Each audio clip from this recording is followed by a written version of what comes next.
मैं कई बार कह चुका हूँ क्लास में, अलग अलग क्लासेस में, कि यदि मुझे साहित्य में केवल एक कविता चुननी हो पूरे साहित्य में तो मैं राम की शक्ति पूजा को चुनूंगा। ये कविता उतनी ऊर्जामयी कविता है।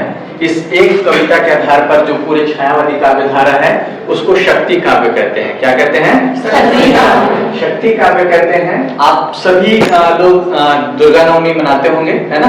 कितने लोग उपवास रहते हैं नवमी के अवसर पर? सिमरन, बाकी सबको ये पूजा पाठ नहीं करते क्या? 2, है ना? चलिए मैडम भी रखते हैं, ठीक है। तो 9 दिन की आप लोग पूजा करते हैं, है ना? क्यों करते हैं आप लोग? ये जो 9 दिन की पूजा की परंपरा कहाँ से शुरू हुई थी? आज इस कविता को पढ़ेंगे तब आपको पता चलेगा कि हम दुर्गा जी की, दुर्गा माता की 9 दिन की पूजा क्यों करते हैं, है ना? और मैंने तमनार कॉलेज में पीजी खुलवाने के लिए बहुत साल इंतजार किया, लगभग 6 साल इंतजार किया, और तब यहाँ पीजी खुला। और राम की शक्ति पूजा पढ़ाने के लिए मुझे 7 साल इंतजार करना पड़ा, है ना? ये वो कविता है जिसको मैं हमेशा से पढ़ाना चाहता था। मतलब मुझे लगता है कि अगर मैं प्रोफेसर हूँ और ये नहीं पढ़ाया तो फिर मेरे प्रोफेसर होने का मतलब नहीं है। ये मेरे जीवन का उद्देश्य है इस कविता को पढ़ाना। ऐसे तो कई बार मैं क्लास में इसकी कहानी बता देता हूँ। नंदिनी ने जैसे एक बार चैटिंग में बताया कि फर्स्ट ईयर में शायद उनको सुना दिया था, जबकि सिलेबस में नहीं रहता है, लेकिन ऑफिशियली पढ़ाने का मौका पहली बार मिला है जब ये MA 3rd सेमेस्टर में आई है ये कविता, है ना? तो अब हम लोग कविता को शुरू करने जा रहे हैं। थोड़ा सा आप लोग पृष्ठभूमि समझ लीजिए कि राम रावण का जो युद्ध चल रहा था, है ना? तो युद्ध में जो बाकी साइड हीरोज थे, है ना, मेघनाथ थे, कुंभकर्ण थे, ये सब धराशायी हो गए हैं। अब केवल 2 मुख्य खिलाड़ी बचे हुए हैं। कौन कौन बचे हुए हैं? राम और रावण। मतलब अब सीधी लड़ाई का मौका आ गया है ना? राम वर्सेस रावण। मतलब क्वार्टर फाइनल, सेमीफाइनल सारे मैच निपट गए हैं। 2 फाइनलिस्ट अपने सामने हैं, एक और है राम और दूसरी ओर कौन है? रावण है। पहले दिन का युद्ध हुआ राम और रावण के बीच, और पहले दिन का जो युद्ध हुआ घमासान युद्ध हुआ, और ऐसा युद्ध हो जो अनिर्णित रहा, किसी भी ओर निर्णय नहीं गया। लेकिन वो युद्ध कैसा रहा उसका जो वर्णन है निराला कुछ पंक्तियों में करते हैं। सिर्फ कहानी नहीं बताऊंगा, थोड़ा सा साहित्य के बच्चों को भी पढ़ाना है, सिर्फ पंक्तियों को भी साथ लेकर चलेंगे। तो जो साहित्य से बिलोंग नहीं करते, थोड़ा सा आप लोग इन पंक्तियों में आपको हो सकता है बोझिलपना लगे, लेकिन आप शायद समझेंगे तो बहुत अच्छा लगे। तो पहले दिन का युद्ध समाप्त हो गया है, शाम हो गई है ना? और आप लोगों ने सलमान खान भाग्यश्री के मूवी के गाना सुना होगा, आजा शाम होने आई, किस बात की है लड़ाई, तू चल मैं आई। सुना है ना गाना? तो पहले ये जो युद्ध का नियम था, अगर शंख ध्वनि बज गई, युद्ध समाप्ति की घोषणा हो गई, तो बिल्कुल सलमान खान और भाग्यश्री के स्टाइल में वो युद्ध समाप्त कर देते थे कि आज शाम होने आई, किस बात की है लड़ाई। राम रावण बिल्कुल लड़ाई को भूल जाते थे। यही महाभारत युग में भी होता था। एक बार युद्ध समाप्ति की घोषणा हो गई तो शाम को कौरव पांडवों के शिविर में जा रहे, पांडव कौरव के शिविर में जा रहे। मतलब आप सोच नहीं सकते कि उस समय युद्ध का स्तर कितना ऊपर था, लोगों का चारित्रिक स्तर कितना ऊपर था। बशीर बद्र का एक शेर है कि दुश्मनी जम के करो मगर ये गुंजाइश रहे, कल को कभी दोस्त बन जाए तो शर्मिंदा ना होना पड़े, है ना? तो दुश्मनी जम के करो, लड़ते थे, खूब लड़ते थे, घात प्रतिघात होते थे, लेकिन जब शाम होता था तो इस तरह से वो मिलते थे जैसे वो कभी दुश्मन थे ही नहीं। द्रोणाचार्य मर नहीं रहे हैं, पांडव द्रोणाचार्य के शिविर में जाकर पूछ रहे हैं, बताइए कैसे मारे आपको? मतलब आप तो किसी तरह से परास्त नहीं हो रहे हैं, इस तरह से हो रहे स्थिति। मतलब ऐसा था, कृष्ण जा रहे हैं, इनको भेज रहे, उनके लोग इस शिविर में आ रहे, तो ऐसी मित्रता थी, ऐसे युद्ध का पालन किया जाता था, नियमों का। तो रवि हुआ अस्त ज्योति के पत्र पर लिखा अमर, रह गया राम रावण का अपराजय समर।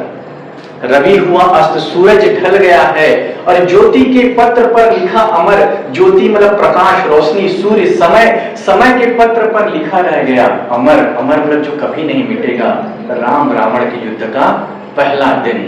और उस अमर पत्र पर क्या लिखा है? रह गया राम रावण का पराजय समर। एक ऐसा समर जो कैसा रहा? अपराजय रहा।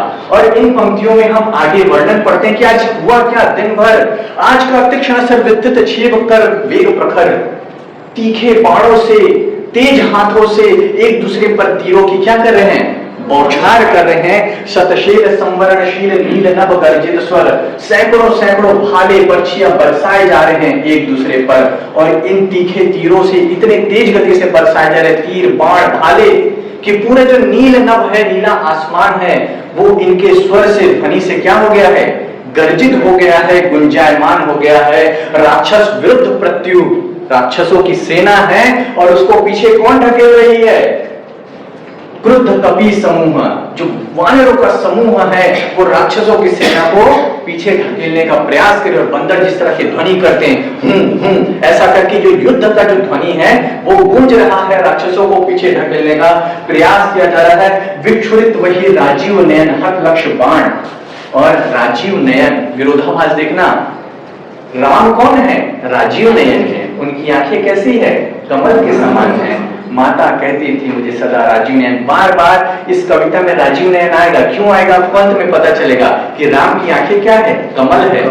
और वो आंखें, जिसकी आंखें कमल है उसका स्वभाव क्या होगा, कोमलता, प्रेम। लेकिन उन आंखों में प्रेम नहीं है इस वक्त, क्योंकि राम कहाँ है, युद्ध के मैदान में है। विक्षुरित वही राम की आंखों से आग निकल रही है, ज्वाला निकल रही है।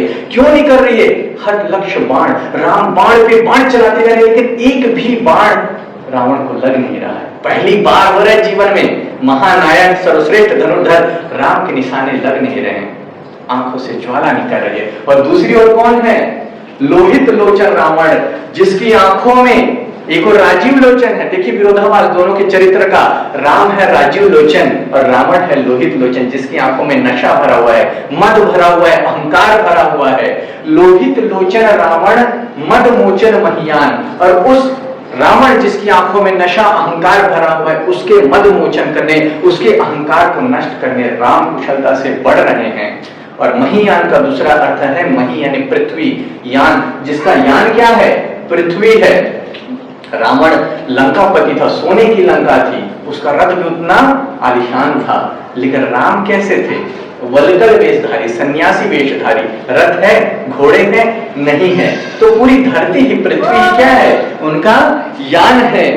रावण राघव लाघव रावण मारट गत युग्म प्रहर, और राघव लाघव राम जो है वो बड़ी कुशलता से रावण का वारण कर रहे हैं, मतलब रावण के वारों को क्या कर रहे हैं, रोक रहे हैं। गतयुग्म प्रहर, दो प्रहर से रावण के वारों को झेल रहे हैं, निरस्त कर रहे हैं, उसका सामना कर रहे हैं। यहां तक आप लोग को लगा होगा युद्ध में लगभग बराबरी की स्थिति है ना। वानर राक्षस को पीछे ढकेल रहे हैं और राम किसका सामना कर रहे हैं, रावण का। लेकिन अब देखिए दृश्य बदलता है। उद्धत लंकापति मर्दित कपिदल बल विस्तार, रावण उद्धत हो गया, क्रोध में आ गया, अपने विकराल स्वरूप में आ गया रावण, है ना। और लंकापति मर्दित कपिदल विस्तार, कपिदल का जो विस्तार है उसको रावण उसका मर्दन करता जा रहा है, कुचलता जा रहा है वानरों की सेना को। अनिमेष राम विश्व दिग्विजय शरभंग भाव, और राम अनिमेष बिना पलके झुकाए देख रहे हैं। राम को यकीन नहीं हो रहा है कि ऐसा जीवन में पहली बार हो रहा है कि राम की सेना क्या हो रही है, परास्त हो रही है। आंखें बंद नहीं हो रही, जब आप अचंभित होते तो आंखें बंद कर पाते हैं क्या। अनिमेष राम, राम अचरज से देख रहे हैं, क्या देख रहे हैं कि जिन तीरों में विश्व विजय करने की क्षमता है, शरभंग भाव, वो तीर आज भंग हो रहे हैं, वो तीर चूक रहे हैं। राम के मन में हार की भावना आ रही है, निराशा की भावना आ रही है। विद्धांग बद्ध कोदंड मुष्टि खर रुधिर स्राव, और राम के शरीर बिंधे हुए हैं।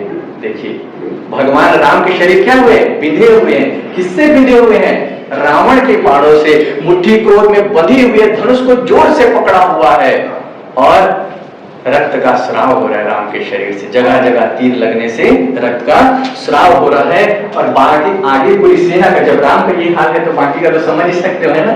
छोटे मोटे जो हीरो थे, है ना, सुग्रीव है, भीषण है, गवाक्ष है, नल नील है, सब कहां पड़े हैं युद्ध के मैदान में, कोई पता नहीं है। लेकिन एक व्यक्ति है जो राम के अलावा लड़ रहा है, कौन हो सकता है वो, है ना। इसीलिए हनुमान हनुमान है ना।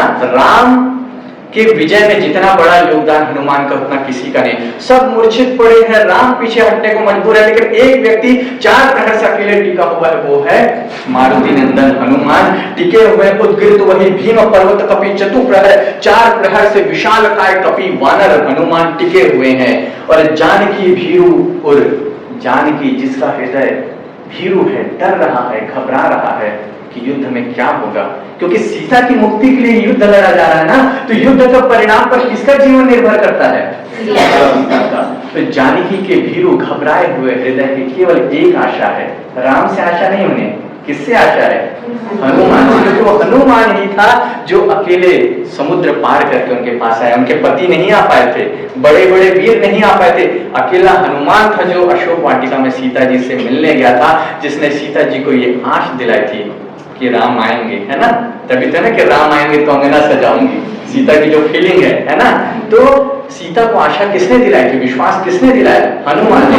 और सिर्फ अंगूठी देकर विश्वास नहीं दिलाया, तो अकेले वानर ने पूरी लंका को जला कर रख दिया था। कुछ मिनट के अंदर पूरी लंका स्वाहा कर दी थी। तो सीता का जो सबसे बड़ा संबल था, सबसे बड़ा विश्वास था, वो कौन था?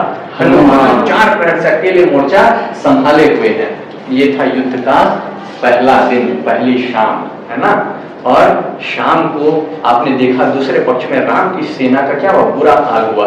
इसलिए कुछ ही दिन पहले मैं हिंदी की क्लास में मैंने कहा था, अगर आप कोई मैच देख रहे हैं, बीच में भी जाते हैं और आप लोगों के बॉडी लैंग्वेज को देखकर, शारीरिक भाव को देखकर समझ सकते हैं कौन सी टीम जीत रही है, कौन सी टीम हार रही है ना? एक टीम जो बहुत, जिनके चेहरे खिले हुए, उत्साह में तेजी से दौड़ रहे हैं, वो टीम जीत रही होगी मैच, और दूसरी टीम जिसके कंधे झुके हुए हैं, वो टीम हार रही होगी। तो राम की टीम आज क्या हो रही है? हार रही है। तो वापस लौटते समय उछलते हुए जाएंगे या कंधे झुके हुए होंगे? तो बिल्कुल यही स्थिति है। राक्षस अपने पद से पृथ्वी को टलमल कर रहे हैं, हुंकार करते हुए जा रहे हैं, लंकापति राजा रावण की जय, और जोर जोर से उछल रहे हैं। लेकिन वानर दल कैसे हैं? कंधे झुके हुए हैं, सब अपने नायक के पीछे पीछे जा रहे हैं, बहुत ही निराश होकर जा रहे हैं। यहाँ पर निराला ने कहा, ऐसा लग रहा है मानो वृद्धों का दल चल रहा हो। देखिए, वानर दल, वानर का स्वभाव क्या है? उछल कूद करना है, लेकिन यहाँ कैसे जा रहे हैं? किसी वृद्ध की तरह जा रहे हैं। प्रशमित है वातावरण, नमित मुख शांत कमल, कि वातावरण प्रशमित है, शांत है, बिल्कुल निराश है। और सांध्य कमल, कमल की एक विशेषता होती है कि सूरज की रोशनी के साथ खिलता है, और जैसे ही सूरज ढलता है कमल क्या हो जाता है? मुरझा जाता है। तो राम का मुख सांध्य कमल, शाम के कमल के समान मुरझा गया है। तो यहाँ पर रूपक अलंकार होगा, ये सब हम लोग एमए की क्लास में डिटेल में डिस्कस करेंगे, है ना, जो अलंकार है इनको। तो ये वर्णन है, और राम निराश होकर बैठ गए हैं। और देखिए यहाँ पर राम की उपमा है, उतरा जो दुर्गम पर्वत पर नैशांधकार। राम जब, उनका शरीर इतना विशाल है कि जब वो अपने बाल खोलते हैं तो ऐसा लगता है दुर्गम पर्वत पर नैशांधकार, अंधकार छाया हुआ है। राम को दुर्गम पर्वत क्यों कहा है कवि ने? क्योंकि राम ऐसे हैं कि अपने भाव को व्यक्त करने वाले नहीं हैं, अपने भाव को अपने भीतर समेट कर रखने वाले हैं। और चमकती दूर ताराएं जो हो कहीं पार, और उनकी केवल आंखें हैं जो चमक रही है, और ऐसा लग रहा है वो कहीं पार में कोई तारा जल रही हो। ठीक है, अब सब वापस आ गए हैं, अपना नित्य कर्म से मुक्त हो गए हैं, और शाम को मीटिंग के लिए बैठे हैं। जैसे कुछ काम होता है हम मीटिंग करते हैं ना, ऐसे ही कल क्या करना है, रणनीति की चिंता करने के लिए सभी शाम को क्या हुए हैं? बैठे हुए हैं। और वर्णन देखिए, कवि का वर्णन और प्रकृति और मन कैसे एक हो जाता है। यहाँ पर है अमानिशा उगलता गगन घन अंधकार, खो रहा दिशा का ज्ञान, स्तब्ध है पवन चार। अमानिशा है, अमावस्या की रात है, और ऐसा लग रहा है रात इतनी भयानक है जैसे वो अंधकार को उगल रही हो, मतलब अंधकार और क्या हो रहा है? प्रगाढ़ होता जा रहा है। खो रहा दिशा का ज्ञान, अंधकार में दिशा पता चलता है ना? तो खो रहा दिशा का ज्ञान, स्तब्ध है पवन चार। यहाँ केवल अंधकार में दिशा नहीं दिखाई दे रही है, यहाँ राम के मन की भी स्थिति के, राम को समझ में नहीं आ रहा है कि आगे किस दिशा में अपने सेना को क्या किया जाए, आगे बढ़ाया जाए। अप्रतिहत गरज रहा पीछे अम्बुधि विशाल, और पीछे क्या है? समुद्र है जो गरज रहा है, विशाल समुद्र है। सोचिए, रात का समय, अमावस्या की रात है, राम बैठे हुए, मन में अंधकार छाया हुआ, पीछे घोर गर्जना कर रहे हैं। कौन? सागर। एक एक लहर की आवाज आप तक आ रही है ना? भूधर जो ध्यान मग्न, ऐसा लगता है कि पहाड़ है वो ध्यान मग्न है, और पीछे जलती एक मशाल, पीछे केवल क्या जल रही है? एक मशाल जल रही है। जो राम की शक्ति पूजा है उसको कहते हैं ये अंधकार से प्रकाश की यात्रा है। अस्तोमा सदगमय, अंधकार से प्रकाश। कविता कहाँ शुरू हुई? रवि हुआ, सूरज क्या हो गया है? ढल गया। कविता कहाँ समाप्त होगी? सूरज उगेगा। कविता कहाँ शुरू हो रही है अमानिशा उगलता गगन घन अंधकार, रात में अंधकार का वर्णन है। तो ये हमारे मन की स्थिति है। मैंने बाकी लोगों को इसलिए बुलाया कि हम सबके जीवन में राम के जैसे कभी न कभी निराशा आती है, हम सबके जीवन में अंधकार आता है, सर झुके होते हैं, इतना शक्तिशाली सामर्थ्यवान होने के बाद भी हम खुद को क्या पाते हैं? असहाय पाते हैं। तो कैसे हम प्रकाश की ओर बढ़े, ये कविता उसी की यात्रा है। और आगे की पंक्ति देखिए, स्थिर राघवेंद्र को हिला रहा फिर संशय, रह रह उड़ता जग जीवन में रावण जय भय। राम जो कैसे हैं? स्थिर है। स्थिर मतलब क्या होता है? स्थिर प्रज्ञ, जो सुख में दुख में हमेशा क्या रहते हैं? एक समान रहते हैं, विचलित नहीं होते, है ना। गीता के श्लोक में कहा गया है कि दुखेषु उद्विग्न मना सुखेषु विगत स्पृहा वितराग भय क्रोध स्थिर धर्म निरुच्यते। मतलब जो दुख में उद्विग्न ना हो, सुख की जिसको स्पृहा ना हो, इच्छा ना हो, जो राग भय क्रोध सबसे मुक्त हो, वही क्या है? स्थिर प्रज्ञ है। तो राम ऐसे स्थिर प्रज्ञ है, स्थिर राघवेंद्र। तो उस राघवेंद्र को कौन हिला रहा? फिर संशय। जिस राम के मन में कभी संशय नहीं आया, उसे संशय बार बार हिला रहा है, मन को मथ रहा है। क्यों मथ रहा है? क्योंकि रह रह उठता जग जीवन में रावण जय है। राम के मन में पहली बार अनुभव हो रहा है कि रावण की यदि जय हो गई इस संसार में तो विश्व का क्या होगा। और राम की चिंता केवल सीता की चिंता नहीं है। राम केवल अपना नहीं सोच रहे, अपनी पत्नी का नहीं सोच रहे, राम सोच रहे हैं एक सीता का सवाल नहीं है, मैं इतना सक्षम हूं, इतना शक्तिशाली, उसके बावजूद मेरी पत्नी का अपहरण हुआ। अगर रावण जीत गया आर्य नार्य के युद्ध में तो कितनी सीताओं का अपहरण होगा। समझ में आ रहा है? तो रावण को पूरे आर्य संस्कृति की चिंता है। जब आप हम संशय की एक रात कविता पढ़ेंगे तो राम के मन में संशय आता है रावण से युद्ध के पहले, क्यों आखिर ये लड़ाई, क्यों ये बंदर भालू ये सब मेरे लिए लड़ रहे हैं, सिर्फ मेरी पत्नी के लिए। मतलब फिर तो मैं स्वार्थी हो गया ना, अपनी पत्नी के लिए सबकी जान दांव पे लगा रहा हूं। ये राम के मन में युद्ध के एक दिन पहले का संशय है। पर राम धीरे धीरे समझते हैं, विचार करते हैं कि युद्ध सीता की मुक्ति के लिए नहीं है, ये युद्ध आर्यों की मुक्ति के लिए है, भारत की मुक्ति के लिए, राक्षस संस्कृति से मुक्ति के लिए है। और तब अंत में राम कहते हैं मैं निर्णय हूं अपना नहीं सबका। मतलब मैं अपने लिए नहीं लड़ रहा हूं, किसके लिए लड़ रहा हूं? सबके। उस राम के मन में भय उत्पन्न हो रहा है कि कल यदि रावण जीत गया तो पूरी आर्य संस्कृति क्या हो जाएगी? समाप्त हो जाएगी। इसलिए राघवेंद्र के मन में क्या हो रहा है? संशय उत्पन्न हो रहा है। जो नहीं हुआ आज तक हृदय रिपु द्रम्यशान, ऐसा हृदय जो कभी शत्रुओं का वध करने में, शत्रुओं का नाश करने में कभी नहीं थका, जो नहीं हुआ आज तक हृदय रिपु द्रम्यशान, एक भी अयुत लक्ष्य में जो रहा जो दुराक्रांत, एक लक्ष्य हो, 100 लक्ष्य हो, 1000 लाख लक्ष्य हो, जो दुराक्रांत रहा, जिसका मन कभी आक्रांत नहीं हुआ, जो कभी नहीं घबराए और हर लक्ष्य को उन्होंने साधा है, वो मन आज क्या हो रहा है? थक रहा है, डर रहा है, कल लड़ने को हो रहा विकल वह बार बार राम को लग रहा है कि कब सुबह आएगी। आप लोगों को भी ऐसा लगता होगा ना कभी कि कब सुबह होगी। तो राम का मन है कि कब रावण से फिर से सामना होगा और असमर्थ मानता मन उद्धत हो हार। लेकिन कहीं ना कहीं राम जान रहे हैं कि भाई हमसे ना हो पाएगा, है ना। मन हार रहा है बार बार। एक मन रहता है ना आपका जो आपको सत्य का बोध कराता है कि वास्तविक स्थिति ये है राम कि तुम भले राम हो लेकिन अभी रावण तुमसे ज्यादा सामर्थ्यवान है। और उसी क्षण में रोलर कोस्टर है, उतार चढ़ाव है, ये इमोशंस का, अंधकार और प्रकाश का, है ना, आशा निराशा का ये रोलर कोस्टर, ये कविता। ऐसे क्षण अंधकार घन में जैसे विद्युत, जब पूरी अंधेरी रात है और अचानक से बादल के बीच बिजली चमकती है, ऐसे ही राम के मन में किसकी छवि उभरती है? सीता की। और कौन सी छवि उभरती है? जब उन्होंने सीता को पहली बार देखा था वन में, वो दृश्य उनको याद आता है कि कैसे मैं सीता से पहली बार मिला था। और फिर याद आता है सब कुछ, धीरे धीरे अपनी शर्तों का स्मरण होता है, किस तरह से उन्होंने शिव का धनुष उठाया, प्रत्यंचा तानी और शिव का धनुष तोड़ दिया। और फिर राम को याद आने लगता है, अपने सारे मंत्र, सारे बाण, दिव्यास्त्र और राम की भुजाएं फड़कने लगती है और राम फिर से क्या होते हैं? जोश में आ जाते हैं। और फिर राम को याद आती है, फिर देखी भीमा मूर्ति आज रण देखी जो। आज जो युद्ध के मैदान में भीमा की मूर्ति देखी थी, भीमा का स्वरूप देखा था। और कैसा स्वरूप? भीमा वाला महाकाली आच्छादित किए हुए समग्र नभ को, जो पूरे नभ को, आसमान को आच्छादित किए हुए हैं, इतना विराट स्वरूप है। वो राम को क्या हुआ? याद आ गया कि रावण की ओर से कौन लड़ रही है? महाकाली लड़ रही। इसीलिए थोड़ी देर पहले राम का मन हार गया था। लख क्षमता कुल हो गए, अतुल बल शेष शयन, खिंच गए त्रिगो में सीता के राम मैं नयन।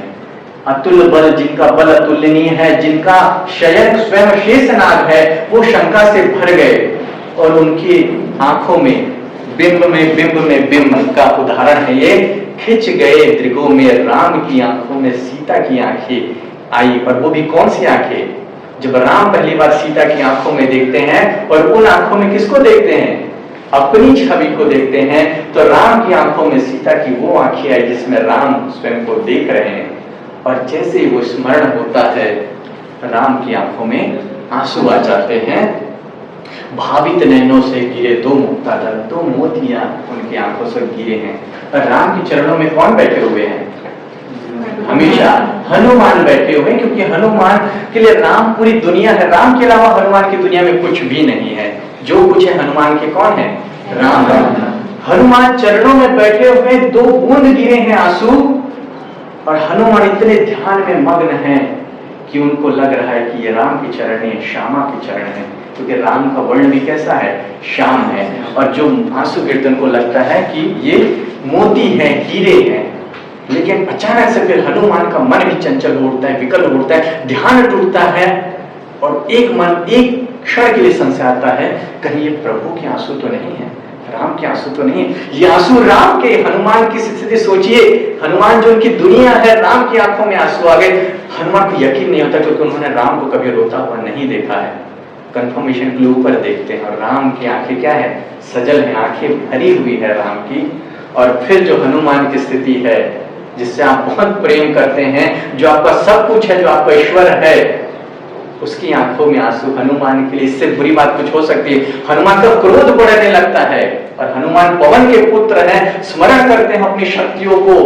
49 पवन चलने लगती है, सागर में लहरें उठने लगती है, और तूफान आने लगता है। हनुमान जाने लगते हैं पृथ्वी की सीमाओं को छोड़कर। कहां शक्ति कहां रहती? कौन है जो हनुमान की आंखों में आंसू का कारण है? आंसू का कारण कौन है? शक्ति, महाकाली कहां रहती? महाकाश में। चलो चलते हैं, देखा जाता है कौन है जो मेरे राम की आंखों में आंसू लेकर आया। और हनुमान चल पड़ते हैं। अब स्थिति देखिए, उस ओर शक्ति शिव की जो 10 स्कंद पूजित। सामने कौन है? राम रावण का युद्ध डिसाइड हो गया, अजय सामने ईशान लग गया, ये युद्ध अभी ब्रेक लगा है। दूसरा युद्ध किसका पक्ष में हो गया? हनुमान। और सामने कौन है? शक्ति, महाकाली, है ना। अब देखिए, ये युद्ध में युद्ध का उदाहरण है ना। तो एक और शक्ति शिव की। शक्ति किसकी है? शिव की है। वो भी सामान्य व्यक्ति की पत्नी। एक तो स्वयं शक्ति है, फिर किसकी शक्ति है? शिव की शक्ति है, जो 10 स्कंद पूजित। उसकी पूजा कौन करता है? 10 स्कंदों वाला रावण। और दूसरी ओर कौन है? इस ओर रुद्र वंदन, जो रघुनंदन पूजित। सामने कौन है? रुद्र। रुद्र के अवतार है ना हनुमान जी, जो रघुनंदन पूजित, जो रघुनंदन के हर काम को करने वाले हैं, है ना। तो इस ओर रुद्र वंदन, जो रघुनंदन पूजित, करने को ग्रस्त समस्त व्योम कभी बढ़ा अटल। और हनुमान क्यों गए हैं? पूरा किस्सा खत्म करो, ना रहेगा बांस, ना रहेगी बांसुरी सिस्टम में। हनुमान आगे बढ़े। कहां रहती शक्ति? महाकाश में। मैं पूरे महाकाश को निकल जाऊंगा, क्योंकि बचपन में जो सूरज को निकल सकता है, बड़े होने पर महाकाश को तो निकल ही सकता है ना। हनुमान को जब क्रोध आता था तो फिर अपने चरम रूप में आते थे, तो कुछ भी संभव है वाला। तो हनुमान सीधे बढ़े हैं और महाकाश को निकलने के लिए बढ़े हैं। लख महानाश शिव अचल हुए, क्षण भर चंचल। आदि योगी शिव, जिनकी तपस्या को केवल एक व्यक्ति ने भंग किया था, कामदेव ने, उसको नष्ट कर दिया था। वो शिव अपने ध्यान में मग्न, अचल, क्षण भर हुए चंचल। वो भी चंचल हो गए, मन चंचल हो गया कि भाई वो कह रहे हनुमान आ रहे, क्यों आ रहा है? अरे मेरी पत्नी से लड़ाई हो रही है ना। तो हनुमान भी शिव के प्रिय हैं और शक्ति भी उनकी प्रिय है। आपके दो प्रिय लोग जीवन मरण का युद्ध लड़ेंगे, मन चंचल होगा, मन घबराएगा, किसको चुनेंगे? शिव, है ना। तो देखते हैं किसको चुनते हैं शिव। श्यामा के पद तल भार धरण हर मंत्र स्वर। जो श्यामा के पद तल, जो श्यामा के क्रोध स्वरूप को क्या करते हैं, उनके चरणों के नीचे आके हर लेते हैं, उनके क्रोध को शांत कर देते हैं। ऐसे शिव शक्ति को कहते हैं। बोले संवरो देवी निज तेज नहीं वानर, हे देवी तुम अपने क्रोध को, अपने तेज को संवरो, संभालो अपने क्रोध को, यह नहीं वानर। वानर जैसा दिखता है लेकिन हनुमान कोई सामान्य वानर नहीं है। यह नहीं हुआ श्रृंगार युग्मगत महावीर, आज तक इसने जीवन में कभी श्रृंगार, कभी किसी स्त्री से प्रेम नहीं किया, है ना, और ये महावीर है। क्या कहें, अर्चना राम की मूर्तिमान अक्षय शरीर, ये राम की अर्चना का मूर्तिमान है, इसका शरीर अक्षय है, जिसका कभी क्षय नहीं होगा, कभी नाश नहीं होगा। इसलिए कहते हैं ना कि हनुमान जी आज भी जीवित हैं, आज भी कथाओं को सुनने आते हैं, क्योंकि हनुमान की कभी मृत्यु नहीं हो सकती, उनका शरीर अक्षय है, आजीवन ब्रह्मचर्य का पालन करते हैं। चिर ब्रह्मचर्य रत ये एकादश रुद्र धन्य, ये हमेशा से ब्रह्मचर्य में रत रहे हैं, और ये 11वें रुद्र के अवतार है। मर्यादा पुरुषोत्तम के सर्वोत्तम अनन्य लीला संचर दिव्य भावधर, इन पर प्रहार करने पर देवी होगी विषमहार। सीधा स्टेटमेंट शिव जी का, मत लड़ो, क्योंकि इन पर करने पर प्रहार देवी होगी तुम्हारी विषमहार। जानते हैं हनुमान को बचपन में सूरज को निकल लिया था, उससे लड़ोगे तो देवी तुम्हारी क्या होगी, विषमहार होगी, बहुत बेइज्जती होगी, बहुत नहीं होगा, है ना। तो देवी को कह रहे हैं मत लड़ो, अपने घर में कुटाई हो जाएगी, कोई मतलब नहीं है, ठीक है। तो कह रहे हैं फिर क्या तरीका है। हनुमान तो क्रोध में आए हैं, और जब क्रोध में होता है इंसान तो उसका मूड क्या रहता है, आर्या पार। तो देवी अगर लड़ेंगे तो हनुमान को मिल जाएगा जो चाहिए, आर्या पार वाला। तो शिव जी उनको कह रहे हैं विद्या का ले आश्रय, इस मन को दो प्रबोध। हनुमान के का मुकाबला करने के लिए आपको किसका आश्रय लेना पड़ेगा, विद्या का आश्रय लीजिए। हनुमान को आप शक्ति में नहीं हरा सकते हैं, आप विद्या का आश्रय लीजिए। और आगे शिव जी फिर कह रहे थे कि शिव जी सब कुछ जानते हैं, अगर युद्ध होगा तो देवी हार जाएगी, लेकिन अगर विद्या का आश्रय लिया जाए तो शिव जी का अगला स्टेटमेंट देखिए, झुक जाएगा कपि निश्चय दूर होगा रोग। अगर आप विद्या का सहारा लेते हैं, प्रेम का सहारा लेते हैं, तो ये कपि क्या है, झुक जाएगा। राम हनुमान जितने बलशाली थे उतने विनम्र भी थे, है ना। हनुमान पर एक पंक्ति है जो किसी मुसलमान कवि ने लिखी, मुझे सबसे ज्यादा पसंद है। हम लोग धर्म में बांटते हैं, लेकिन देखिए हनुमान को इससे अच्छा कोई नहीं बता सकते जितना एक मुसलमान ने लिखा है कि अदब इतनी के चरणों पे पड़े हैं।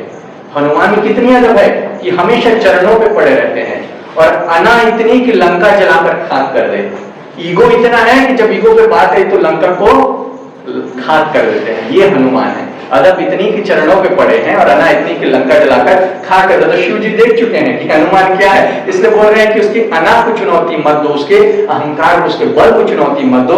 अदब पे आओ तो हनुमान कपि क्या हो जाएगा, झुक जाएगा। देवी को भी लगा सही है, जब इस तरीके से काम हो सकता है, प्यार से काम हो सकता है, तो युद्ध करने की क्या आवश्यकता है। और देवी ने माया का आश्रय लिया और उन्होंने हनुमान की माता का रूप धारण किया। कौन थी हनुमान की माता, अंजना।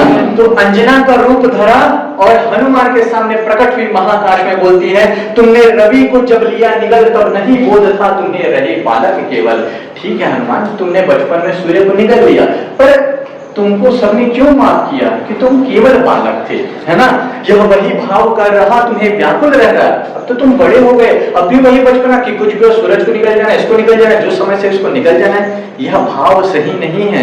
यह लज्जा की बात माता रहती सहसा, और यह मेरे लिए लज्जा की बात है। आज भी लोग मुझे उलाहना देते हैं कि तुम्हारा बालक हो तो दंड था बचपन में, सूरज को निकल गया, पता नहीं क्या करेगा आगे, है ना। तो वो माता के रूप में हनुमान को क्या कर रही है, पुल डाउन करने की कोशिश कर रही है। लेकिन हनुमान को किसी का कोई फर्क नहीं पड़ता। देखिए हनुमान की दुनिया कौन है, राम है।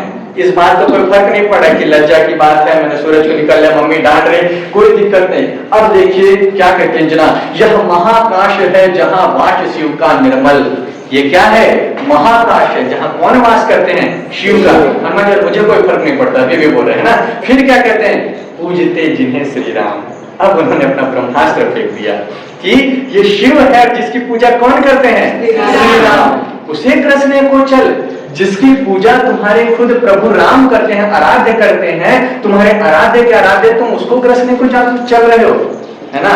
और तुलसीदास ने कहलवाया है रामचरितमानस में कि शिव द्रोही मम दास कहावा, सो नर मोही सपने हूं न भावा। कि जो शिव का द्रोही है, जो शिव की भक्ति नहीं करता, वो मेरे लिए दास के समान तुच्छ है, और ऐसा मनुष्य मुझे सपने में भी नहीं भाएगा। तो देवी बताती है, माता बताती है कि तुम्हारे भगवान के भगवान है ये, है ना। तो फिर से राम को लेकर आ रहे हैं कि क्या नहीं कर रहे नर, क्या तुमको तुम्हारे राम ने भेजा है, क्या उन्होंने आदेश दिया कि जाओ शक्ति को तुम ग्रस लो, तुम सेवक हो, छोड़कर धर्म कर रहे हो कार्य। हनुमान तुम राम के क्या हो, सेवक हो, तुम्हारा काम क्या है, राम की आज्ञा का पालन करना। कि खुद से कब से निर्णय लेने लगे तुम, और आगे कहते क्या असंभाव्य हो यह राघव के लिए धारे। यदि तुमने शिव के निवास को ग्रस लिया तो क्या ये राम के लिए संभव होगा इस बात को धारण कर पाना, इस बात को सहन कर पाना, क्या संभव होगा, क्या तुम्हारे राम तुम्हें क्षमा करेंगे। और तब हनुमान नम्र हो जाते हैं, उनको लगता है सच में मैंने गलती की आवेश में आकर। तो आपको भी ये बात ध्यान रखना है, जीवन की शिक्षा दे रहे हैं, हनुमान जैसी ताकत हो लेकिन ऐसा काम नहीं करना है ना। तो माता अंजनी की बात सुनकर हनुमान पुनः नम्र होते हैं और वापस आते हैं। वापस कहाँ आते हैं, पृथ्वी लोक पर। और इस बीच में पृथ्वी लोक पर हनुमान तो चलेगा, तो विभीषण सोचता है मैं भी थोड़ा समझा के देखता हूँ, राम को मोरल बहुत डाउन है ना, थोड़ा मोटिवेट करके देखते हैं क्या होगा। तो विभीषण बोलते हैं कि यार ये सब तो वही है, वही सुग्रीव है, जौमन है, नल है, नील है, मैं हूँ, हनुमान है, लक्ष्मण है, क्या दिक्कत है तुमको। एक आध दिन बुरा चला जाता है भाई, कोई मैच हार जाते हैं, है ना, लेकिन कल फिर से लड़ेंगे।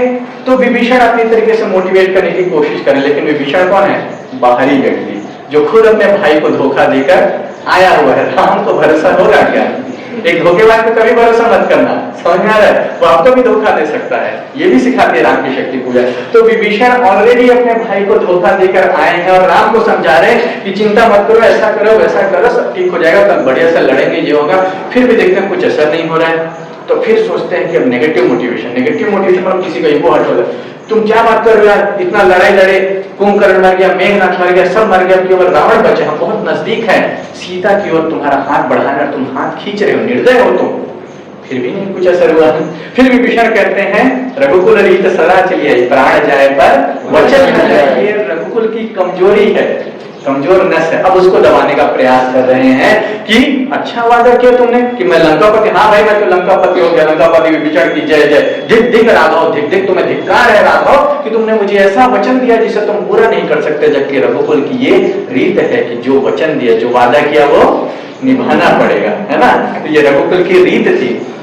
पर विभीषण की बात का कोई असर नहीं। राम से थोड़ा देर गुस्सा आया, ये हो, पर छोड़ो यार अभी मूड बहुत खराब है, मत मेरे को मोटिवेट कर ऐसा।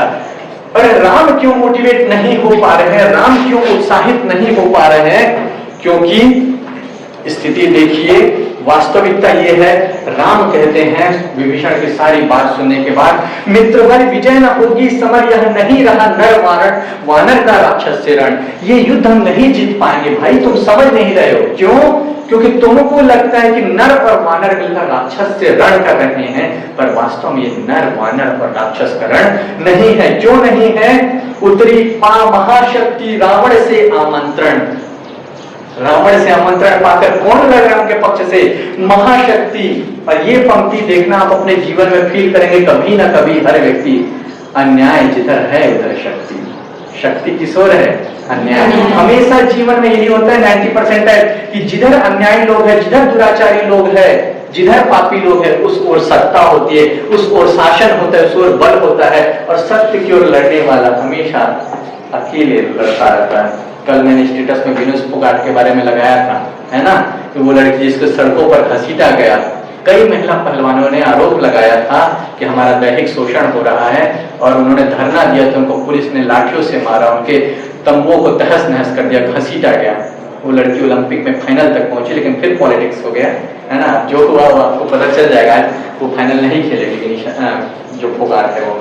तो ये होता है जीवन में अक्सर कि अन्याय जिधर है उधर शक्ति, कि जिधर पापी लोग होते हैं, भ्रष्टाचारी लोग होते हैं, दुराचारी लोग होते हैं, उधर शक्ति। और ये सिर्फ आप महसूस नहीं करें, आज से हजारों साल पहले राम ने भी महसूस किया था कि शक्ति किस ओर है, अन्याय जिधर है उधर शक्ति। और कहते छल छल हो गए हैं, और पुनः राम की आंखों से आंसू बहने लगे। इस बार फिर हनुमान राम की आंखों में आंसू देख रहे हैं, लेकिन हनुमान को पता है कि महाकाश को नहीं निगल सकते हैं, राम को ही दुख होगा। तो हनुमान इतना मजबूर, इतना विवश, इतना लाचार कभी महसूस नहीं किए। उनके मुट्ठी बंध गए हैं, पैरों से जमीन को दबा रहे, गदा को जमीन में धंसा रहे हैं, लेकिन कुछ कर नहीं पा रहे हैं। हनुमान बहुत विवश महसूस हो रहे हैं और आगे राम निराश होकर कहते हैं, आया ना समझ में यह देवी विधान, रावण अधर्मरत भी अपना मैं हुआ अपर। कह रहे हैं कि मुझे ये देवी का विधान समझ में नहीं आया, ईश्वर का विधान समझ में नहीं आया। आप लोग भी कहते हो ना भगवान ऐसा क्यों करते हैं, है ना? तो राम भी वही कह रहे हैं कि देवी का विधान मैं समझ नहीं पा रहा हूं कि रावण अधर्मरत भी अपना, रावण अधर्म के साथ है, फिर भी वो देवी का अपना हुआ और मैं अपर, मैं पराया हो गया देवी के लिए। यह रहा शक्ति का खेल समर शंकर शंकर। ये है शक्ति का खेल कि आप अन्याय का साथ दो, दुराचारी का साथ दो और शंकर शंकर शंकर को याद कर, हे प्रभु ये क्या हो रहा है, कि किस ओर साथ दिया जा रहा है शक्ति के द्वारा। और राम आगे कहते हैं, देखा है महाशक्ति रावण को लिए अंग, लांछन को ले शशांक नभ में अशंक। और कहते हैं मैंने आज खुद देखा है युद्ध में लड़ते हुए कि शक्ति रावण को अंक में गोद में लेकर लड़ रही है, और ऐसा लग रहा है मानो उस नभ में कलंक को उन्होंने गोद लिया हुआ है। रावण क्या है, कलंक है, एक पाप है। और हत मंत्र पूत शरण समृद्ध करती, बार बार निष्फल होते लक्ष्य क्षिप्र वार पर वार। राम बता रहे हैं कि मैं मंत्र पढ़ पढ़कर एक से एक दिव्य शस्त्र छोड़ता जा रहा हूं, लेकिन सभी क्या हो रहे हैं, शक्ति की गोद में जाकर समाहित होते जा रहे हैं। क्षिप्र वार पर वार, तेजी से मैं वार पर वार कर रहा हूं, लेकिन सभी शक्ति की गोद में अंक में क्या होते जा रहे हैं, विलीन होते जा रहे हैं। और जब राम ऐसा करते हैं, शक्ति मुस्कुरा के क्षण उनकी ओर देखती है, उनकी आंखों में देखती है और राम फिर हाथ जोड़ लेते हैं कि माता आपसे मैं नहीं लड़ सकता, है ना? पुत्र माता से कैसे लड़ेगा? राम शिव जी को पूज रहे हैं, शक्ति उनकी पत्नी है, शक्ति को माता मान रहे हैं। तो जब वो शक्ति उनकी आंखों में देखते, राम उनकी आंखों में देखते हैं, बिध गए, उनके हाथ बंध जाते हैं कि माता अब नहीं लड़ूंगा मैं आपसे, आप माता हो। और इसी कारण आपने जो पढ़ा कि राघव के शरीर से रक्त निकल रहा, रावण के तीर धस रहे, क्योंकि राम ने आगे धनुष चलाने से मना कर दिया। इसलिए राम को पता है कि कल भी वही स्थिति होगी, कल फिर युद्ध में जाएंगे, फिर शक्ति लड़ेगी और फिर मैं नहीं उनका सामना कर पाऊंगा। तो राम की ये मना स्थिति है। और फिर जामवंत कहते हैं, मित्रवर विचलित होने का मैं नहीं देखता कारण। देखिए समझदार व्यक्ति क्या होता है, उम्र के साथ समझदारी आनी जरूरी होती है। राम के दल में सबसे उम्रदराज व्यक्ति कौन है, जामवंत है ना? विभीषण अपनी ओर से मोटिवेट कर लिए, हनुमान अपनी ओर से सॉल्यूशन ढूंढने की कोशिश की, ऊपर चले गए, युद्ध लड़ने चले गए, किसी की बात काम नहीं है। इतने में जामवंत बोलते हैं, मित्रवर विचलित होने का मैं नहीं देखता कारण। मैं कोई ऐसा कारण नहीं देख रहा हूं राम कि तुम विचलित हो। हे पुरुष सी तुम भी यह शक्ति करो धारण, तुम भी शक्ति को धारण करो। रावण धारण कर सकता है तो आराधन का दृढ़ आराधन से दो उत्तर। अगर रावण ने आराधना करके शक्ति को प्रसन्न किया है तो तुम भी क्या करो, दृढ़ आराधन करो, रावण से बढ़कर शक्ति की पूजा करो। तुम अवरो विजय संयत प्राणों से प्राणों पर, और तुम क्या करो, प्राणों से प्राणों पर तुम शक्ति को विजय करो, ध्यान लगाओ, शक्ति को प्रसन्न करने की कोशिश करो। आगे जामवंत कहते हैं, रावण अशुद्ध होकर भी यदि कर सका त्रस्त। रावण अशुद्ध है, अनाचारी है, पापी है, फिर भी उसने सत्य को क्या कर दिया है, त्रस्त कर दिया। और एक कथन है, सत्य परेशान हो सकता है लेकिन पराजित नहीं। तो वही कह रहे हैं कि यदि कर सका त्रस्त तो निश्चय तुम सिद्ध हो करोगे उसे ध्वस्त। तो यदि तुम सिद्ध हो गए तो उसने केवल त्रस्त किया है, तुम क्या कर दोगे, ध्वस्त कर दोगे।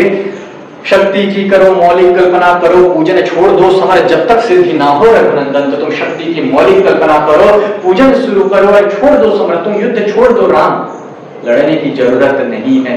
पहले शक्ति को तुम क्या करो, प्रसन्न करो। और यह निश्चय हो गया, सभी को यह निर्णय पसंद आया, जामवंत की बात, और सब ने तय किया, राम ने तय किया कि अब क्या किया जाएगा, शक्ति की पूजा। जो 9 दिन पूजा करते हैं आप, वो पूजा सबसे पहले किसने की थी, राम। इसलिए कविता का शीर्षक क्या है, राम की शक्ति पूजा। और कहते हैं 9 दिन तक हम लोग जैसे तैसे रावण के सामने टिके रहेंगे, मरेंगे नहीं, है ना। लक्ष्मण इधर संभालेगा, सुग्रीव इधर, है ना, अंगद इधर, नल नील मैं भी भालुओं को लेकर संभाल ही लूंगा जैसे तैसे, बस तुम पूजा कंप्लीट करो। राम कहते हैं ठीक है, अच्छी बात, ऐसा करते हैं। फिर हनुमान को याद करते हैं, हनुमान मुझे 108 इंदिवर चाहिए, कमल नील कमल चाहिए, और वो देवी तहा स्थान में मिलता है। हनुमान तो एक पैर पर खड़े रहते, प्रभु बोलिए, है ना। सुबह जाना है, राम हनुमान को इंतजार नहीं, सुबह कब होगी कि मैं जाऊंगा, राम के काम करने को इतने आतुर है। और सुबह होती है, हनुमान सुबह होते ही 108 इंदिवर ले आते हैं और राम पूजा करने लगते हैं, एक एक करके ऐसे दिन बीतते जाते हैं। क्रम से क्रम पार हुए राघव के 5 दिवस, फिर षष्ठ दिवस आता है और फिर 8वां दिन आता है। अष्टमी के दिन आप लोग पूजा करते हैं ना, तो ये देखिए 8वें दिन क्या हुआ था राम के साथ, है ना। 8वां दिवस कर गया अतिक्रम ब्रह्मा हरिशंकर का स्तर, हो गया विचित्र ब्रह्मांड पूर्ण देवता स्तंभ। 8वें दिन तक राम ने एक करके अपने सभी चक्रों को जागृत कर लिया। हमारे शरीर में 6 चक्र होते हैं, मूलाधार चक्र से सहस्त्रार चक्र तक, एक करके राम के सारे चक्र जागृत हो गए, पूरा ब्रह्मांड विजित हो गया है। देवता स्तब्ध रह गए कि इस तरह की साधना देवी की आज तक किसने नहीं की है, किसी ने नहीं की है। राम के मन में भी आशा का संचार होने लगा कि बस अब एक दिन और शक्ति प्रसन्न, फिर मैं युद्ध करने जाऊंगा रावण से। राम के मन में यह आशा आई है, लेकिन हमेशा, है ना, अल्केमिस्ट के दिमाग है कि कोई भी चीज देने से पहले विश्वात्मा हर तरीके से तुम्हारी परीक्षा लेता है। तो राम को शक्ति चाहिए, शक्ति की परीक्षा होगी कि नहीं। तो क्या हुआ देखिए, द्विपहर रात्रि साकार हुई दुर्गा छिपकर, रात के दूसरे पहर में दुर्गा साकार हुई, वो भी कैसे, छिपकर आई, हंसकर उठा ले गई पूजा का प्रिय इंदिवर। 107 फूल चढ़ा चुके हैं राम, एक बाकी है और दुर्गा जी हंसकर वो चुरा कर ले गई। मुस्कुरा के उनके लिए खेल है कि देखिए अब राम क्या करता है। परीक्षा तो लेनी पड़ेगी ना, कोई वरदान देने से पहले यह अंतिम जप ध्यान में देखते चरण युगल, राम ने बढ़ाया कर लेने को नीलकमल। अंतिम जप, आखिरी जप है ये, जप पूरा हुआ और राम ध्यान में मग्न है, आंखें बंद है, चरण युगल की ओर हाथ बढ़ा रहे हैं, है ना, और हाथ बढ़ा रहे हैं लेने को अंतिम नीलकमल। कुछ लगा ना, हाथ लगेगा क्या, फूल को तो कौन ले गई, देवी दुर्गा ले गई। सहसा स्थिर मन चंचल, जो मन स्थिर था 8 दिन तक के ध्यान में, वो मन क्या हो गया, चंचल हो गया। ध्यान की भूमि से उतरे खोले पलक विमल, ध्यान की भूमि से राम उतर गए, अपनी आंखें खोली, देखा वह रिक्त स्थान। उनको लगा मैं देख नहीं पा रहा हूँ क्या, आंखें खोली, सच में रिक्त स्थान था, वहां कुछ भी नहीं था। यह जब का पूर्ण समय, जब पूरा हो गया है और फूल चढ़ाना है, आसन छोड़ना असिद्धि, आसन छोड़ेंगे कि असिद्धि, पूरा व्रत समाप्त, फिर से शुरू करना पड़ेगा। किसी को बुला भी नहीं सकते हैं क्योंकि सब युद्ध में लड़ रहे हैं, सब अलग जगह है। राम एकांत में साधना कर रहे हैं, भर गए नयन द्वय, राम की आंखों में फिर से आंसू। देखिए ये अंतर है, निराला की ये महानता है कि वो राम को मनुष्य के स्तर पर चित्रित कर रहे हैं, राम को इस तरह से कर रहे हैं कि आप उनके सुख दुख को महसूस कर सकते हैं। इसके पहले वाल्मीकि ने, तुलसीदास ने राम को भगवान के रूप में चित्रित किया। राम कभी रोते नहीं थे, उनको लगता था मैं तो सब जानता हूँ, मैं तो भगवान हूँ, है ना, तो ये होना ही था। लेकिन यहाँ राम मानव की भूमि पर इतर आए हैं, उनकी आंखों में आंसू आ गए और राम धिक्कारते हुए क्या कह रहे हैं, धिक जीवन को जो पाता ही आया सदा विरोध, धिक साधन को जिसके लिए किया ही शोध। अपने जीवन को धिक्कार है, राम तुम्हारे जीवन को धिक्कार है, तुम्हारे जीवन में तुमको मिला ही क्या है, हमेशा विरोध, है ना। जो भी तुमने साधन का शोध किया तुम्हें कुछ भी नहीं मिला, सब व्यर्थ गया। जब मैं राजा बनने वाला था तो मेरी सौतेली माता ने मुझे वनवास दे दिया। यही तो हुआ राम के साथ, राजकुमार के रूप में पैदा हुए लेकिन ऋषि मुनि बन ले गए, है ना। और जब गुरुकुल से दीक्षा करके आए, सोचे कि अयोध्या में बढ़िया से रहेंगे, भाई भाई खेलेंगे कूदेंगे। विश्वामित्र ने कहा मुझे चाहिए राम लक्ष्मण, विश्वामित्र ले गए, बचपन में राक्षसों से लड़ना पड़ा। तो राम के जीवन में हमेशा विरोध रहा, संघर्ष रहा और राज तिलक के ठीक एक दिन पहले वनवास मिल गया और राम नंगे पांव जंगलों में भटकते रहे, वहां भी सुकून नहीं मिला नियति को। उनकी पत्नी का अपहरण हो गया, सेना नहीं है, अयोध्या की विशाल सेना, बंदर भालू से मिलकर सेना बना रहे हैं। उस राम को अपने जीवन की हर एक त्रासदी याद आती, सीता का अपहरण याद आता है, लक्ष्मण को शक्ति बाण लगने याद आता है। लगता है कितना कुछ मैंने झेला है, मेरे जीवन को क्या धिक्कार है। ये वो क्षण है जब हम सबके जीवन में कभी न कभी निराशा इतनी हावी होती है, हम अपनी जीवन समाप्त कर लेना चाहते हैं, आत्महत्या का विचार आता है। राम के मन में क्या है ना। तो धिक साधन जिसके लिए किया सदा निशोध, और सीता पे आकर जानकी हाय उद्धार प्रिया का हो न सका। ये जानकी मैं तुम्हारा उद्धार नहीं कर सका। लेकिन हम सबके मन में दो मन होते हैं, जैसे मैंने बताया है ना, भूदर जो ज्ञान मग्न पीछे जलती एक मशाल, अंधकार की रात में भी पीछे क्या जल रही है, मशाल जल रही है। वैसे आपका मन का एक हिस्सा होगा जो कहेगा लड़ो राम, उठो राम, तो वह एक मन रहा राम का जो न थका, जो नहीं जानता दैन नहीं जानता विनय। राम के भीतर एक और मन है जो थकना नहीं जानता, जो हारना नहीं जानता, जो दीनता नहीं जानता, जो विनय नहीं जानता, जो गिड़गिड़ाना नहीं जानता। और वही राम का मन राम को प्रेरित करता है और राम की बुद्धि तुरंत सक्रिय होते। राम कहते हैं पूरी कविता में राम के नयन को क्या कहा गया है? राजीव नयन। माता कहती थी मुझे सदा राजीव नयन, दो नील कमल है शेष अभी। माता कितने फूल गायब हुए हैं? कितने फूल चढ़ाने हैं? माता कहती थी मुझे सदा राजीव नयन, दो नील कमल है शेष अभी। पूरा करता हूँ माता देकर एक पुरस्चरण। एक फूल नहीं है ना माँ, मेरे पास तो दो फूल है। माँ बचपन से मुझे कहती है राजीव नयन हो तुम राम, तो एक आंख में अर्पित करके माता इस पुरस्चरण को, इस तपस्या को, इस आहुति को पूर्ण करता हूँ। और ये सोचते ही राम के मन में निश्चय होता है, अपना दायां हाथ उठाते हैं, चाकू उठाते हैं और उसी समय रोशनी होती है, प्रकाश होता है। कौन आती है? देवी दुर्गा आती है और उन्होंने राम का हाथ क्या करती है? थाम लेती हैं और उनको आशीर्वाद देते हुए कहती होगी जय हे पुरुषोत्तम नवीन, कह शक्ति हुई राम के बदन में ली। और यह कहते हुए शक्ति उनको जीत का आशीर्वाद देते हुए, ये नहीं कह रही कि मैं तुम्हारे ऊपर आ रही हूँ, शक्ति सीधे आशीर्वाद दे रही है, शिव जी की तरह स्टेटमेंट दे रही है कि होगी जय हे पुरुषोत्तम नवीन, कि तुम्हारी जय होगी राम। और यह कहते हुए शक्ति हुई राम के वदन में ली। और इस तरह से ये राम की शक्ति पूजा कविता जो अंधकार में शुरू होती है, सुबह के पहले प्रहर में देवी के आशीर्वाद के साथ समाप्त होती है। नवमी समाप्त होती है, 10वें दिन राम युद्ध के मैदान पर उतरते हैं। और 10वें दिन किसका वध करते हैं? रावण का। इसलिए आप लोग विजयदशमी मनाते हैं। तो ये राम की शक्ति पूजा कविता है जो बताती है कि हम इंसान नहीं, ईश्वर के जो अवतार रहे हैं उनको भी धरती पे ऐसे कष्ट भोगना पड़ा, ऐसे निराशा का सामना करना पड़ा। उन्होंने भी खून के आंसू रोए हैं। हनुमान जैसे शक्तिशाली व्यक्ति होते भी कुछ नहीं कर पाना। जीवन में हम सबकी विवशता होती है कि हम नहीं कर पाते हैं, सामर्थ्य होते भी नहीं कर पाते हैं, है ना। तो वो याद रखना पंक्ति, यदि तुम्हारे हिस्से में पांडव सी विवशता आएगी तो तुम्हारे हिस्से में कृष्ण भी आएंगे, है ना। तो यदि राम जैसी विवशता आएगी तो हनुमान जैसा सेवक भी मिलेगा और जामवंत जैसा सलाहकार भी मिलेगा और शक्ति का वरदान भी मिलेगा। बस ऐसे निराशा के क्षण में एक मशाल जलनी चाहिए, आपके मन का एक कोना होना जो हार नहीं मानना चाहिए। उस मन को हमको प्रेरित करना है। एक और मन था राम का जो न थका न जानता दिन विनय, तो हमेशा अपने उस मन की सुनना। तो ये है आपके राम की शक्ति पूजा। और थैंक यू आप सभी ने सुना। ममता मैम, दुर्गेश्वरी मैम और नंदिनी विशेष धन्यवाद। खासकर त्रिपाठी सर, ममता मैम, दुर्गेश्वरी मैम को, क्योंकि साहित्य के नहीं होते हुए सुनने आए मुझे, है ना। नंदिनी को तो सुनना ही चाहिए, है ना। नंदिनी तो पीछे से पढ़ चुकी है तो उसको शायद इतना अच्छा नहीं लगा होगा, लेकिन थैंक यू आप सभी को, है ना। और बाकी क्लास के बच्चे भी हैं, राजनीति विज्ञान के कुछ बच्चे हैं, सिमरन है, मनीषा है, दुलारी है ना। उन सबको धन्यवाद। रेमे वाले को तो सुनना ही था, तो आपको पसंद आई, है ना। मैं इस कविता को इसलिए पढ़ने के लिए बुलाया था क्योंकि मेरे जीवन में कविता बहुत महत्वपूर्ण है। मैंने 7 साल इंतजार किया इस कविता को पढ़ाने के लिए। मेरे जीवन में जब भी मैं डिप्रेशन से गुजरता हूँ, निराशा से गुजरता हूँ, ये कविता वो आखिरी पत्थर है जो मुझे संभाल कर रखती है। एक और मन था राम का, मेरे को ये पंक्ति जब याद आती है ना तो मैं कहता हूँ नहीं, होल्ड करो, थोड़ा और रुको, इस समय निकल जाएगा। तो हमेशा इस कविता को याद करना कि आप अपने जीवन में अंधकार के बाद, है ना। अल्केमिस्ट का एक डायलॉग है, मैं बार बार अल्केमिस्ट को कोट करता हूँ, मेरी पसंदीदा नॉवेल है। अल्केमिस्ट का एक डायलॉग कहता है, रात का जो सबसे अंधेरा पहर है वो भोर के ठीक पहले आता है। सुबह होने के पहले जो रात रहती है सबसे ज्यादा क्या रहती है?